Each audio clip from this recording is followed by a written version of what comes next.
주는 포악자의 기세가 성벽을 치는 폭풍과 같을 때에 빈궁한 자의 요새이시며 환난당한 가난한 자의 요새이시며 폭풍 중에 피난처시며 폭양을 피하는 그늘이 되셨사오니 마른 땅에 폭양을 제함같이 주께서 이방인의 소란을 그치게 하시며 폭양을 구름으로 가림같이 포악자의 노래를 낮추시리이다. 저희의 소망이 되시며 생명이 되시는 하나님 아버지, 올 초에 갑자기 우리를 두렵게 하며 나타난 코로나19 바이러스가 저희의 모든 일상을 얽매여서 자유롭게 예배의 자리에 나오지 못하게 하였음에도 불구하고 오늘 한 해의 절반이 지나가는 6월의 마지막 수요 예배에 나와서 예배 드릴 수 있도록 허락해 주신 은혜에 감사드립니다. 일상의 분주함과 자기의 뜻대로 되지 않는 일들로 인하여 쉽게 실망하고 마음이 불안함에도 주님께 온전히 의지하며 아뢰지 못한 저희의 부족한 믿음을 용서하여 주옵소서. 코로나19 사태가 주님의 능력의 손으로 곧 완전히 사라지게 하는 역사가 일어나기를 간절히 기도드립니다. 주님이 피로 값주고 사신 사랑과 은혜를 기억하며 모든 일에 우선하여 가족과 이웃들을 사랑으로 감싸고 그들에게 사랑을 베푸는 삶을 살 수 있도록 도와주시옵소서. 6월 30일 10시에 동아학원 관계자들 분들과 교회 당회와의 만남이 있습니다. 주님의 뜻에 합당한 것으로 가장 선하고 아름다운 것으로 인도하여 주실 것을 믿으며 간절히 기도드립니다. 오늘 이 시간 이 예배를 통해서 하나님의 말씀을 듣고 우리의 상한 심령이 회복되는 귀한 역사가 일어나길 간절히 바랍니다. 저희 길가의 교회 담임 목사님, 부부 목사님들, 교육자분들, 그리고 주님의 몸된 교회의 지체가 되신 성도님들 위해 하나님의 축복이 항상 함께하여 주시옵소서. 저희를 위해 십자가에서 피 흘려 돌아가신 우리 주 예수 그리스도의 이름으로 기도드립니다. 아멘. 오늘 우리에게 주신 말씀은 호세아서 11장 12절에서 12장 6절의 말씀입니다. 호세아서 11장 12절에서 12장 6절의 말씀을 이제 봉독하겠습니다. 에브라임은 거짓으로 이스라엘 족속은 속임수로 나를 애워쌌고 유다는 하나님 곧 신실하시고 거룩하신 자에게 대하여 정함이 없도다. 에브라임은 바람을 막으며 동풍을 따라가서 종일토록 거짓과 포악을 더하여 아스루와 계약을 맺고 기름을 애굽에 보내도다. 여호와께서 유다와 논쟁하시고 야곱을 그 행실대로 벌하시며 그의 행위대로 그에게 보응하시리라. 야곱은 모태에서 그의 형의 발 뒤꿈치를 잡았고 또 힘으로는 하나님과 겨루되 천사와 겨루어 이기고 울며 그에게 간구하였으며 하나님은 베델에서 그를 만나셨고 거기에서 우리에게 말씀하셨나니 여호와는 만군의 하나님이시라. 여호와는 그를 기억하게 하는 이름이니라. 그런즉 너희 하나님께로 돌아와서 인애와 정의를 지키며 항상 너의 하나님을 바랄지니라. 이것은 성령으로 기록된 말씀입니다. 지난 주 수요기도 시 설교 제목 기억하시나요? 별로 관심이 없습니까? 어찌 너를 놓겠느냐, 버리겠느냐. 이것이 설교 제목이었죠. 말씀에 있는 그대로입니다. 어찌 너를 놓겠느냐, 너를 버리지 못한다. 하나님의 말씀이죠. 하나님 이 세상 모든 사람을 사랑하십니다. 우리 예수님을 이 땅에 보내주시고 죽게 하시고 또 다시 살게 하신 그 이유는 모든 사람을 건지시기 위한 것이죠. 그런데 이제 성경에 보면은 하나님의 특별한 선택이 있어요. 사랑이 있습니다. 그것도 우리가 발견해요. 많고 많은 사람 중에 우리를 택하셨잖아요. 이런 이제 특별한 선택, 이 사랑이 성경에 또 우리들에게 주시는 메시지예요. 그런데 우리가 한번 이제 선택을 받았는데 하나님은 계속 우리들에게 기회를 주십니다. 또 돌아설 때, 또 우리가 죄를 지었을 때 훈계하시고 또 돌아오게 하시고 이렇게 하세요. 그런데 끝까지 그 하나님의 은혜와 사랑을 저버리면 결국 그 결과는 우리가 책임이 있어요. 우리에게 책임이 있어요.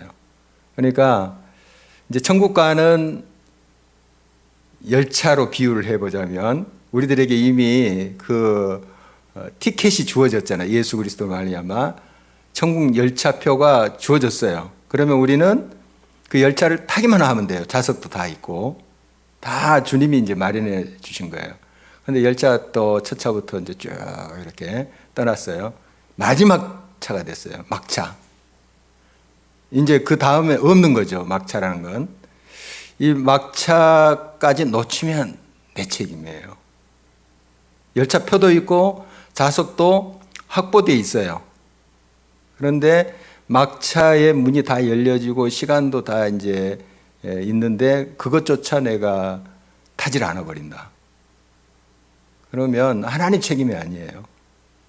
하나님이 매정해서가 아니고 무정해서도 아닙니다. 우리의 책임인 것이죠. 그게 이제 믿음이에요. 믿음. 하나님이 다 마련해 주셨다.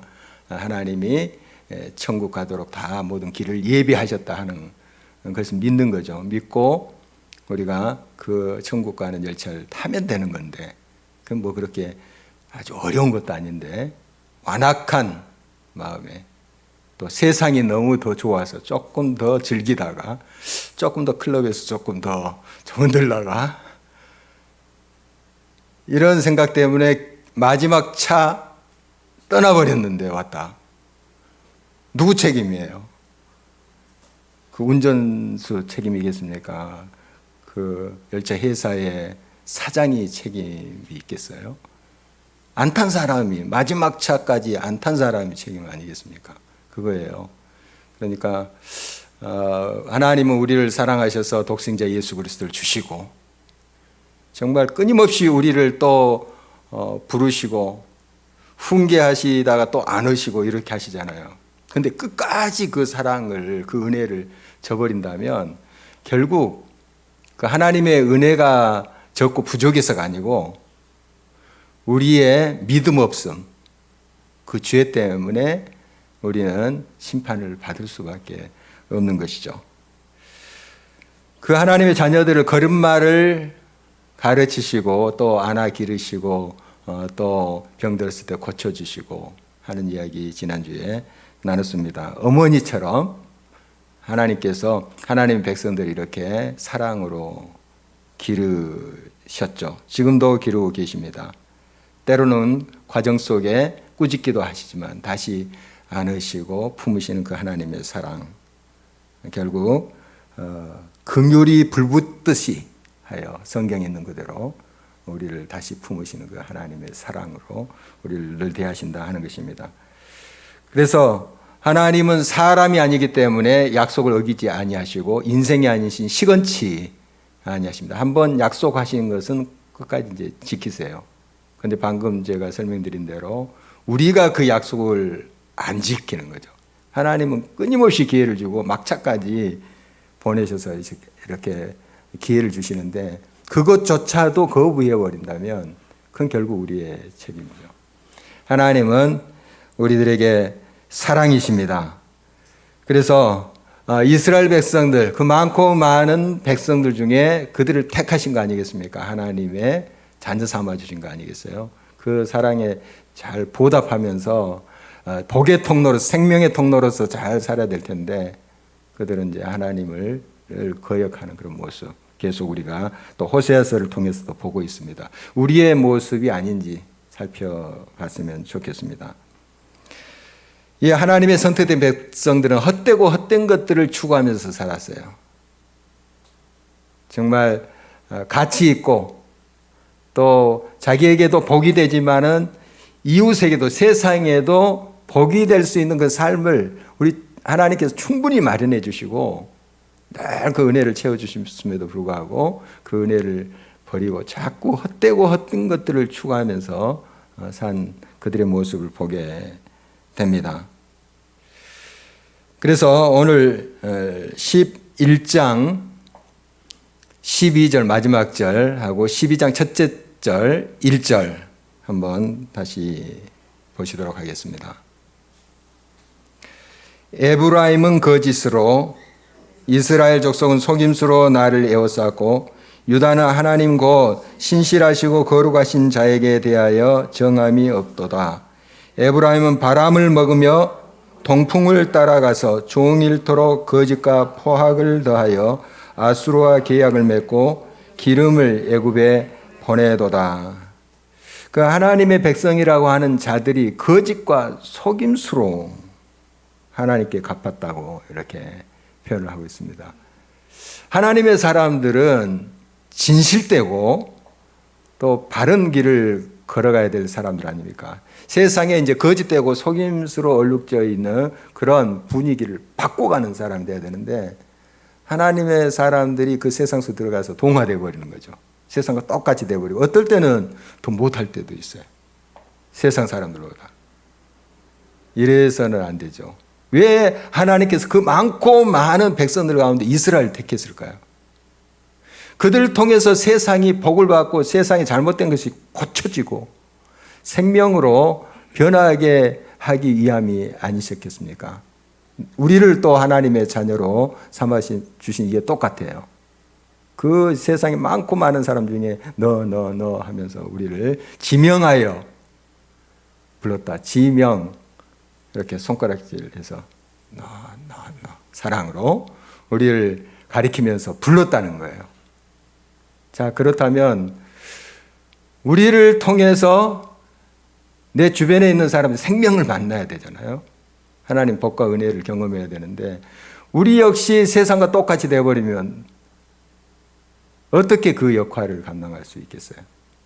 지금 이제 이스라엘 백성들의 모습이 그건데 거짓과 속임수로 진실은 가버리고 하나님 말씀 진리의 말씀은 저 뒷전으로 밀쳐버리고 자기들의 주관과 자기들의 생각으로 자기의 유익이 된다면 거짓, 속임수도 불사하는 그런 모습이 되어버린 것이죠. 참 안타까운 모습이죠. 이런 이제 모습이 헛되고 헛된 삶의 모습이 아니겠습니까? 그래서 12장 1절에 에브라임은 바람을 먹으며 무슨 말이겠어요? 바람을 먹은다. 헛되고 헛된 것들 추구하는 삶이죠. 바람 먹어봐야 뭐 배부르겠습니까? 여기 숨쉰다 하는 그런 의미는 아니에요. 여기서 말하는 바람은 아주 그냥 헛된 것이에요. 헛된 거. 눈에는 좋아 보이지만 굉장히 화려하게 보이지만은 헛되고 헛된 목마를 것들을 찾는 그런 모습인 것이죠. 동풍을 따라갔다고 이렇게 표현을 하고 있는데 이 동풍은 그 이스라엘 지역을 한번 여러분 머릿속에 그려보면 좋겠어요. 그 동쪽에는 아라비아 사막이 지금도 있죠. 아라비아 사막, 엄청난 광활한 그런 사막이에요. 여기서 이제 바람이 불면 그 열풍입니다. 열풍. 사막에서 불어오는 바람인데 이게 우리나라 살랑살랑 부는 그런 동풍 생각해서는 안 됩니다. 정말 무섭대요. 직접 저는 당해보지 않았지만 이제 이런 자료들 보니까 한번 휩쓸고 가면 농작물 다 그냥 태워버린답니다. 버리고 사람들도 많이 죽고요. 한번 휩쓸고 가면 가축 물론. 그리고 그 이스라엘 땅을 그 가나안 땅을 넘어서 그 서쪽에 뭐가 있어요? 지중해. 그 당시에 이제 대해라고 하는 큰 바다라고 하는 지중해가 있어요. 지중해에 떠 있는 배까지 뒤집어 버린대요. 그만큼 무서운 바람이 동풍이에요. 그러니까 지금 뭘 의미하냐면 오늘 본문에 있는 아수르와 애굽이 이와 같은 거예요. 그러니까 이런 위경 속에서 여러 가지 어려움 속에서 하나님께 온전히 나와서 하나님을 붙잡아야 되는데 계속 아수르와 애굽에 기웃거리는 거예요. 우리 지난번에 살펴본 것 또 반복해서 지금 강조하고 있는 것은 그만큼 이스라엘 백성들이 안 듣는 겁니다. 계속 반복적으로 이야기하는 것은 뭡니까? 안 들으니까 그런 거 아니겠습니까? 자녀들이 계속 안 들으면 또 한 말하고 또 한 말하고 하지 않습니까? 안 들어요. 이 아수르를 따라갔다는 것이 그거예요. 헛되고 헛된 것을 추구하며 갔다 하는 것입니다. 물론 이제 이웃과 사이좋게 지내는 그 차원이 아니고 이것은 이제 하나님보다 이런 세력을 더 믿으려고 했던 것, 의지하려고 했던 것을 지금 의미하는 것 아니겠습니까? 또 애굽에게 기름을 보냈다 했는데 이 기름은 감람유, 그러니까 올리브 기름, 그 당시에 매우 비싼 그런 기름이죠. 이걸 바쳐서 뭔가 의지하고 이 애굽의 힘을 빌려고 했던 것, 이걸 의미하면 이것이 이제 바람을 먹는 것이 헛되고 헛된 일이다 하는 것이죠. 물론 우리가 이웃과 서로 좋은 무역 관계 또 친선 관계를 가지고 사는 게 이제 필요한 건데 오늘 본문에서 말하는 것은 헛되고 헛된 것을 추구한 거다. 하나님보다 다른 것을 더 의지하려고 했던 것을 지금 지적하고 있는 것입니다. 자, 그러면 옛날 옛적 이스라엘 이 헛되고 헛된 것을 추구하며 살았던 것을 우리가 살펴보고 있는데 나는 지금 뭘 먹고 사는지 한번 살펴봤으면 좋겠습니다. 진리의 말씀, 생수와 같은 하나님의 말씀을 늘 사모하면서 기뻐하면서 살고 있는지 헛되고 헛된 것들을 먹으며 살고 있는지 살펴봐야 될 것입니다. 오직 하나님의 도우심만을 구하고 하나님 말 붙잡아야 되는 것이 삶의 구원이고 생명의 길인데 이스라엘 백성들은 그 하나님의 얼굴을 예면하고 세상을 향하여 갔던 것입니다. 정말 별 효력도 없고 힘도 되지 않고 궁극적으로 헛되고 헛된 것들이에요. 막 도와줄 것 같은데 결정적인 순간에 등 확 돌려버립니다. 그리고 파괴해요. 약속 지킬 것 같죠. 한순간에 그냥 한 종이짝자로 찢어버려요. 나라와 나라의 관계 속에서도 이런 일이 얼마나 많습니까? 지금 북한과의 관계도 우리가 무슨 협약이다 또 무슨 선언이다 해놓고 2년도 못해서 그냥 확 파기시켜버리는 거예요. 우리가 이제 그런 서로 화해하고 잘 해보려고 하는 노력이 필요 없다는 것이 아니에요. 궁극적으로 어디에 우리의 힘을 실어야 될 것인가 하는 거죠. 하나님 앞에 나가서 온전히 하나님 붙잡고 하나님 앞에 더 우리의 삶을 맡기지 않는 한 이런 모든 노력은 수포로 돌아가는 것입니다. 아무리 우리들에게 혈맹이다, 힘이 된다 하지만 결정적인 순간에 어떻게 합니까? 매정합니다. 아주 칼 같아요. 확 돌아섭니다. 우리 뭐 느끼고 있잖아요. 요즘 느끼고 있잖아요. 그런 좋은 이제 관계 친선 그 유지해야 되겠지만 궁극적으로 이 백성 우리 지도자들부터 또 우리 신앙인들부터 정말 하나님께 온전히 돌아서지 않으면 안 됩니다. 하나님만이 구원의 길이고 생명의 길이고 우리의 보호가 되시고 힘이 되시고 산성이 되시는 분이세요. 더 깨어서 정말 하나님 앞에 돌아가야 될 이유가 여기 있습니다. 이스라엘 백성들은 그래도 하나님의 백성이에요. 참 여기에 희망이 있는데요. 하나님을 만난 백성이 처음 했던 백성이에요. 이게 참 중요한 경험입니다. 그 중간에 또 타락도 하고 막 정말 하나님의 속을 썩이기도 하고 막 하죠. 그런데 하나님을 알았던 백성이라는 게 참 중요해요. 하나님을 경험했던 백성. 그리고 그런 분위기 속에 그런 가정 속에서 지내왔다는 게 얼마나 큰 복인지 모릅니다. 사실 아무것도 아닌 것 같지만은 대단한 은혜예요. 그래서 어렸을 적에 교회 다니는 거 아무것도 아닌 것 같죠. 한 번 나 교회 다녔어. 뭐 어렸을 때 억지로 아빠 엄마 따라서 다녔어 하는 그런 식으로 생각할 줄 모르지만 굉장히 큰 자산이에요. 결정적인 순간에 기억이 납니다. 그게 기억이 나고 역사해요. 하나님이 그걸 통해서 역사해요. 이스라엘 백성들 얼마나 지금 고약합니까? 보면 그렇게 말 안 들어요. 또 막 가르치고 또 훈계해도 헛되고 헛된 것들을 또 찾아서 먹고 따라가고 자기를 파괴시킬 동풍을 따라가고 하는 얼마나 어리석습니까? 그런데 그들에게 희망이 있는 것은 그들이 하나님을 그 먼저 경험했다는 거예요. 체험했다는 것입니다. 참 이게 참 중요한데 돌아올 기회 확률이 크다는 거예요. 물론 다 그렇지 않아요. 끝까지 고집피면서 막차까지 안 타는 그런 사람들이 있긴 해요. 그렇지만 막차라도 탈 확률이 많아요. 확률이 많아요. 본문 12장 3절 4절 보십니다. 야곱은 모태에서 그의 형의 뒤 발꿈치를 잡았고 또 힘으로는 하나님과 겨루되 천사와 겨루어 이기고 울며 그에게 간구하였으며 하나님은 베델에서 그를 만나셨고 거기에서 우리에게 말씀하셨나니. 야곱은 이스라엘의 본명이죠.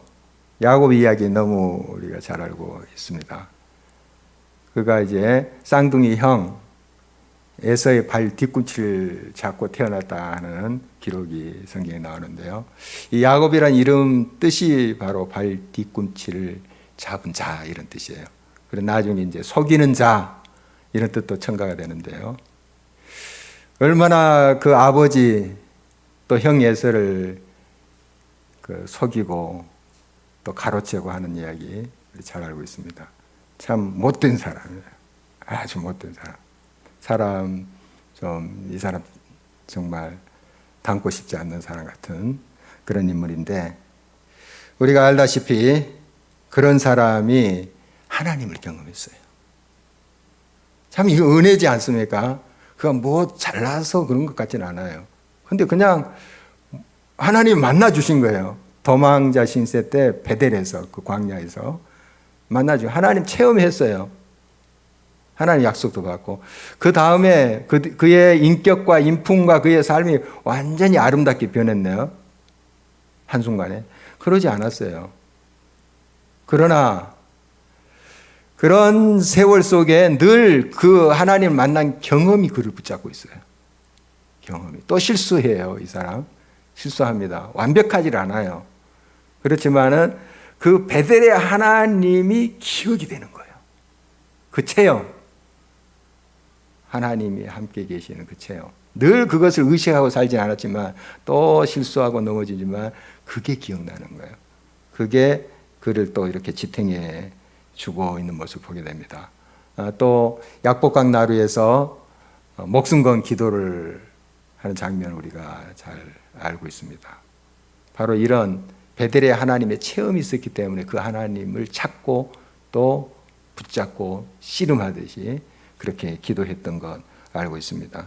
그리고 결국 그 베델의 하나님 그를 기억하면서 다시 베델을 찾아가요.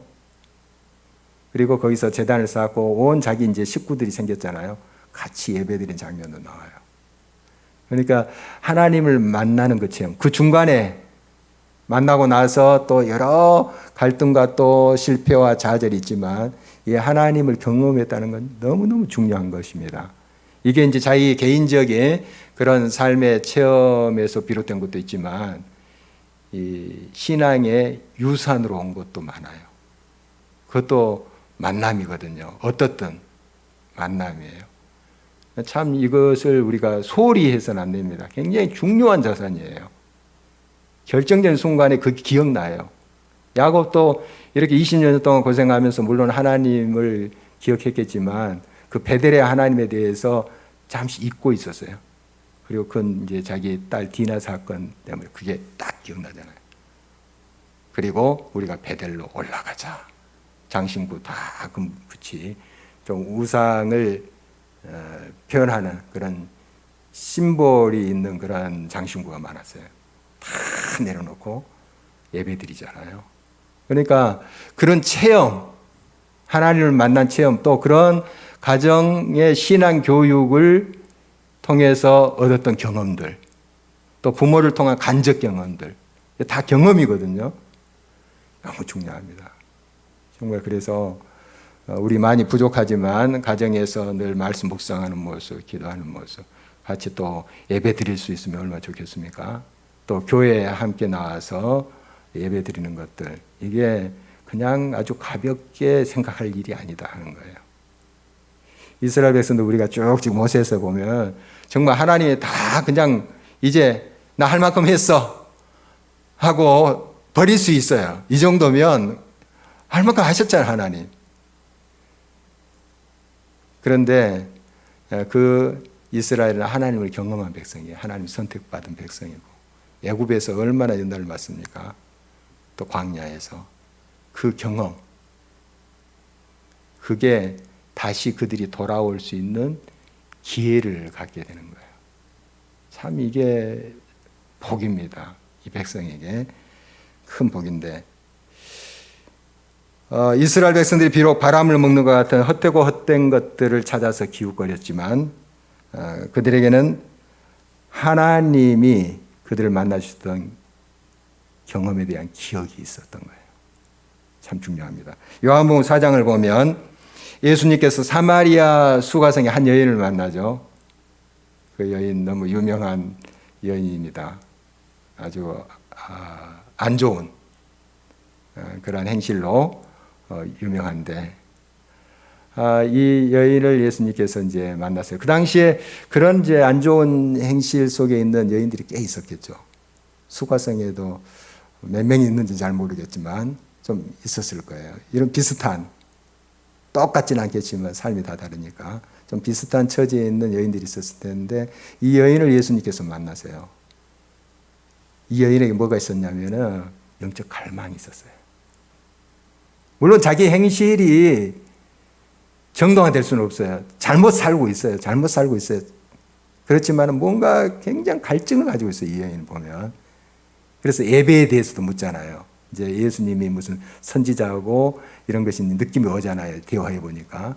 그래서 그거 한번 물어봐야겠다. 예배에 대해서 참 예배가 뭔가 하는 질문을 하는 거 보면 굉장히 이제 삶은 따라주지 않아요. 거기서 헤어나고 싶은 그런 갈증이 있는데 안 되는 거예요, 이 사람. 헤어날 수가, 스스로 헤어날 수 있는 그런 지금 상황이 못 돼요. 예부적인 요인보다 자기의 내적인 그런 요인이 더 컸으리라고 보는데, 그렇지만은 그 여인에게 한쪽에 갈증이 있었어요. 갈증. 그리고 자기 백성들 가운데 역사하신 하나님, 이 이스라엘, 사마리아 이 지역도 다 하나님의 백성들이었거든요. 좀 타락하고 많이 또 동화되고 이방 문화에 이렇지만 그래도 그들은 하나님을 찾았어요. 그래서 어디서 예배해야 됩니까? 하는 질문을 갖고 있는 거 보면 그래도 뭔가 희미한 그런 희망의 씨앗이 그들이 있었어요. 그리고 이 여인은 그런 이제 갈증을 동시에 가지고 있었죠. 바로 이것이 주님을 만날 수 있는, 생명을 만날 수 있는 그러한 길을 제시해 준 거예요. 하나님을 경험하고 하나님께 대한 그런 기억들, 참 중요하다 하는 뜻입니다. 탕자의 비유에서도 같은 것을 좀 보게 되는데요. 아버지가 돌아가시지 않았는데 유산 달라고. 이건 진짜 불효자식이에요. 이런 불효자식이 어디 있어요? 아버님이 돌아가셔야지 유산을 받고 이제 그런 거 아니겠습니까? 살아계시는데 빨리 돌아가세요 하는 뜻이 될 수도 있고, 아주 못된 아들이에요. 아버지가 또 훌륭하세요. 넉넉한 마음을 가지신 분인데 유산을 줬죠. 어떻습니까? 다 허랑방탕, 다 탕진해버렸죠. 탕진하고 기억한 거예요. 그 인생 완전히 폐인된 겁니다. 지금 아주 거지도 상거지가 없어요. 그냥 완전히 그 인생 끝난 거예요. 이제 그러니까 정말 그러한 이제 상황 속에서도 기억이 났어요. 기억이 아버지 집이. 그 하나님을 경외한 그 아버지가 기억난 거예요. 그러니까 그런 가정에서 어린 시절을 보냈다는 게 그게 정말 얼마나 귀한 것인지 몰라요. 그냥 좀 쉽게 넘어갈 것이 아니에요. 그런 경험이 없다면 어떻게 그 아버지 하나님을 기억할 수 있겠어요? 아버지가 믿는 그 하나님을 기억할 수가 없죠. 그 본 적도 없고 그런 경험도 없는데. 그런데 그 아버지 밑에서 그런 경험이 있었던 거예요. 그래서 물론 자기가 아들로 다시 가고자 하는 마음은 그런 기대는 하지 않았어요. 너무 부끄러워서 그냥 종으로 받아주면 좋겠다 하면서 그 아버지 집을 기억하면서 가잖아요. 아버지가 얼마나 반갑게 맞아주면서 다 품어주시고 하는 이야기 잘 알고 있습니다. 여러분, 하나님의 은혜를 기억한다는 건 놀라운 하나님의 복이에요. 아무에게나 주어진 게 아니고 그게 하나님의 은혜를 경험한 체험에서 나오는 거예요. 체험, 경험. 이게 이제 간접 경험이든 자기가 직접 인격적으로 개인적으로 만난 그 하나님이든 이 체험이 참 중요합니다. 물론 그 체험이 있더라도 결국 막착하지 않다는 완악한 인생이 있긴 해요. 제가 말씀드리고 싶은 것은 그런 하나님께 돌아오고 하나님을 기억할 수 있는 그런 기회 확률이 많다는 거예요. 이건 무시할 수가 없습니다. 여러 예를 우리가 다 드릴 수 있지만 정말 우리가 하나님의 은혜를 경험했다는 것은 놀라운 것입니다. 지금 내가 방황하고 또 몸이 건조하고 또 맹숭맹숭한 그런 신앙 상태가 될 수도 있잖아요. 우리가 무덤덤해지고 그렇지만은 내가 만났던 그 하나님, 열정적으로 만났던 그 하나님, 또 간접적으로 내 부모가 만났던 그 하나님, 그 부모 밑에서 내가 지냈다는 거 굉장한 자산이에요. 기억이 납니다. 굉장히 그 결정적인 순간에 하나님께서 기억이 나게 하세요. 내가 막 기억해야지 아니고 탁 떠올라요. 여러분 그런 간증 많이 듣지 않아요? 어떤 결정적인 순간에 교회 학교에서 옛날 옛적에 들었던 그 말씀이 탁 떠오르더라. 그래서 돌아서서 이제 주님께 왔다. 이런 간증은 우리가 많이 듣습니다. 정말 사실이에요. 이스라엘 백성들 바로 그것입니다. 정말 하나님께서 함께 하셨던 그 기억을 또 기억하면서 돌아온 모습입니다. 그러니까 바로 베델에서 야곱에게 말했던 하나님이 지금 우리에게 말씀하신다 하는 것을 주목해야 되겠습니다. 오늘 4절 말씀 이제 끝에 보면 거기에서 우리에게 말씀하셨나니, 쭉 야곱 이야기하다가 우리에게 말씀하셨다. 베델에서 만난 그 하나님께서 우리에게 말씀하셨다 하는 거죠. 여러분 귀를 기울이면 지금 야곱에게 하셨던 그 말씀, 우리에게 하신 말씀 들립니다. 꼭 야곱 개인에게 하신 말씀이 아니라는 뜻이에요. 물론 야곱에게도 하나님께서 말씀하셨죠. 내가 약속한 대로 너를 통해서 큰 민족을 이루게 하고 너를 통해서 복이 흘러가게 하리라. 야곱에도 물론 말씀하셨겠죠. 베델에 그렇게 약속을 하셨거든요. 그래서 다시 이제 베델로 올라간 이 야곱에게 말씀하셨어요. 그런데 오늘 성경 보니까 하나님은 베델에서 그를 만나셨고 거기에서 우리에게 말씀하셨나니, 거기에서 바로 그 자리에. 그럼 무슨 말씀입니까? 야곱 개인에게만 말씀하신 것이 아니고 우리에게 또한 이 약속의 말씀을 주셨다 하는 것입니다. 여러분 귀를 기울이면 들리게 돼 있습니다. 하나님 지금도 말씀하십니다. 우리가 자꾸 우리의 생각과 우리의 모든 소리에 너무 가득 차 있기 때문에 안 들리는 거죠. 겸손히 우리 자신을 비우고 들으면 하나님의 말씀, 야곱에게 주셨던 그 말씀 바로 저와 여러분들이 주시는 말씀인 것을 깨닫게 되는 것입니다. 베델에서 이제 하나님께서 이렇게 만나시고 또 하나님께서 다시 한번 야곱을 일깨워 주신 것은 결국 하나님께로 돌아와서 이제 인애와 정의로 밸런스 있게 살라고 하신 그 이유죠. 오늘 본문 이제 5절, 6절 우리 한 목소리로 다시 한번 읽어보도록 하겠습니다. 여호와는 만군의 하나님이시라. 여호와는 그를 기억하게 하는 이름이니라. 그런즉 너의 하나님께로 돌아와서 인애와 정의를 지키며 항상 너의 하나님을 바랄지어다. 그의 이름을 이제 기억하게 하신다 하는 말씀. 기억하게 하시는 하나님. 그러니까 꼭 기억이 납니다.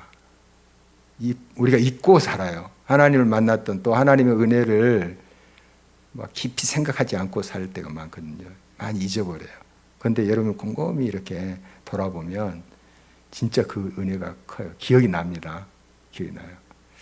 이제 세례받거나 입교 이렇게 받으신 분들 신앙 간증문 또 신앙 고백물 이렇게 쓰게 해요.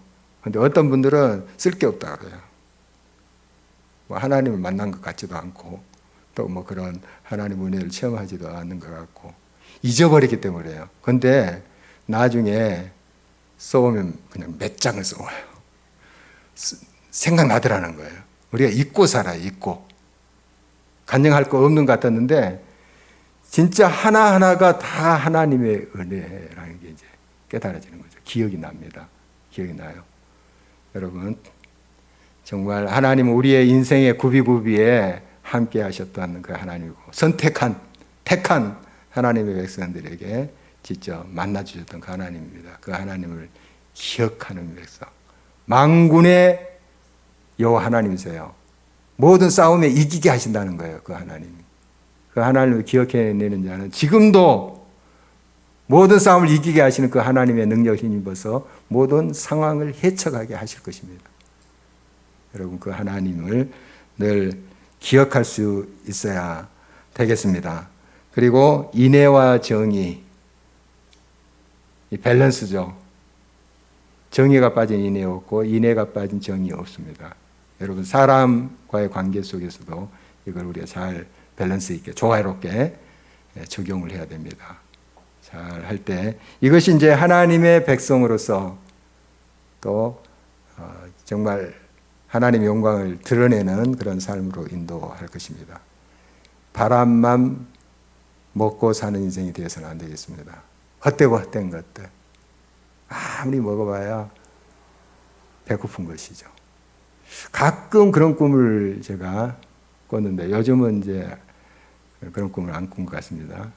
가끔 막 사막 같은데 뭐 광야 같은데 이제 목이 말라요. 목이 말라. 꿈에 목이 마른데 물을 발견했어요. 벌겋고 마세요. 그런데 또 갈증이에요. 막 꿈이니까. 그런데 그러다가 이제 깨나면 진짜 목이 마르죠. 그래서 이제 물을 이제 벌겋 마시는데 이제 그때서야 해소가 되는 거죠. 갈증이. 꿈에 아무리 오아시스를 만나서 벌겋 물을 마셔도 헛되고 헛된 것이죠. 실제로 마셔야 되죠. 여러분 바람을 먹는 것 같이 헛되고 헛된 것도 이 세상 또 갈증을 일으키는 것을 우리가 마시면서 또 그런 힘을 의지하면서 사는 인생보다는 정말 우리의 참 생수가 되시고 생명수가 되시는 우리의 갈증 근본적으로 해결해 주시는 우리 주님 그 사랑 그 은혜 마시면서 우리의 삶 속에 어떠한 도전과 어떤 환경 속에서도 끝까지 주님으로 승리하는 저와 여러분 되시기를 간절히 바랍니다. 기도하겠습니다.